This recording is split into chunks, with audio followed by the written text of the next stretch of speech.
Nous allons maintenant recevoir Aya et Massam qui vont nous parler d'une lecture sur le chapitre 2. Je vais lire la page 27 à la page 31.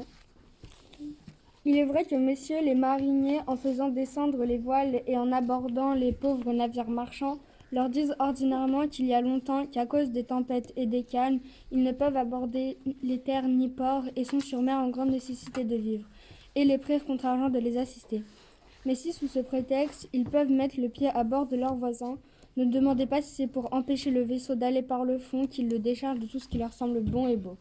Et si là-dessus on leur en fait remontance, comme nous le faisons toujours, disant qu'il n'y a nul principe à ainsi indifféremment piller autant les amis que les ennemis, la chanson commune de nos soldats terrestres, qui dans les cas semblables pour tout argument, disent que c'est la guerre et la coutume et qu'il faut s'y conformer, ne manque pas à leur sujet. Mais outre cela, je dirais par manière de préface à plusieurs exemples de ce que nous verrons ici ensuite, que les Espagnols et encore plus les Portugais, se vantant d'avoir les premiers découvert la terre du Brésil, voire tout le contenu depuis le détroit de Magellan, qui demeure par les 50 degrés du côté du pôle antarctique jusqu'au Pérou, et encore au-delà de l'équateur, et par conséquent soutiennent qu'ils sont seigneurs de tous ces pays-là, disant que les Français qui y voyagent sont usurpateurs à leurs dépens. S'ils les trouvent sur mer à leur merci, ils leur font une telle guerre qu'ils sont allés jusqu'à en avoir écorché tout vif et les font mourir d'autres meurtriers. Les Français soutenant le contraire et qu'ils ont leur part en ces pays nouvellement connus, non seulement ne se laissent pas volontiers battre par les Espagnols, encore moins par les Portugais, mais en se défendant vaillamment, rendant souvent l'appareil à leurs ennemis qui, pour en parler sans passion, n'oseraient ni les aborder ni les attaquer s'ils ne se voyaient beaucoup plus puissants et en plus grand nombre de bateaux.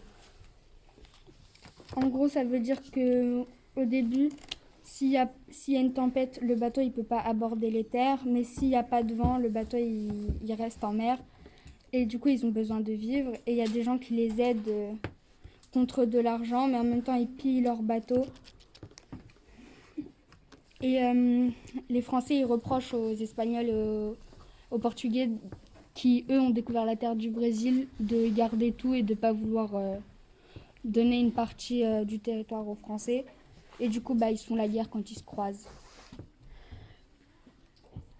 Moi, j'ai choisi de la page 33 un extrait du chapitre 4.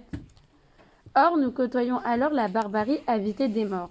Pour retourner à nos écumeurs de mer qui, comme j'ai dit, nous avaient devancés dans la barque le 25 décembre, jour de Noël, ayant rencontré une caravelle d'Espagnols et tiré sur ceux-ci quelques coups de mousquet, la prenant ainsi par force, ils l'amenèrent auprès de nos navires. Et parce que c'était non seulement un beau vaisseau, mais qu'aussi étant chargé de sel blanc, cela plut fort à nos capitaines. Selon la décision que j'ai déjà dit qu'ils avaient prise depuis longtemps de s'en approprier un, ils l'emmenèrent avec nous en la terre du Brésil vers Ville-Gagnon.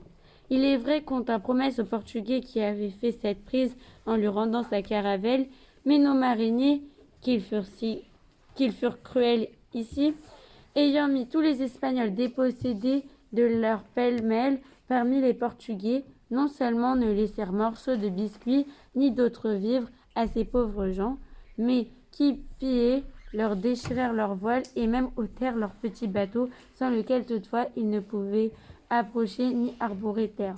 Je crois pour ainsi dire qu'il eût mieux valu les envoyer par le fond que les laisser en un tel état. Et de fait, étant ainsi demeurés à la merci de l'eau, si quelque barque ne survint pour les secourir, il est certain ou qu'ils furent à la fin submergés ou qu'ils moururent de faim. Après ce beau chef-d'œuvre, fait au grand regret de plusieurs, étant poussés du vent d'est-sud-est qui nous était propice, nous nous rejetâmes bien avant les autres mers. Et j'ai choisi cet extrait car il m'a marqué. C'est un moment où les Français maltraitaient les Espagnols et les Portugais. En gros, les Français, ils ont mis les Espagnols sans qu'ils puissent faire quelque chose dans le navire des Portugais en prenant le navire des Espagnols car il leur plaisait. Mais les Français avaient promis aux Portugais que s'ils trouvaient un autre bateau, ils allaient les laisser en paix.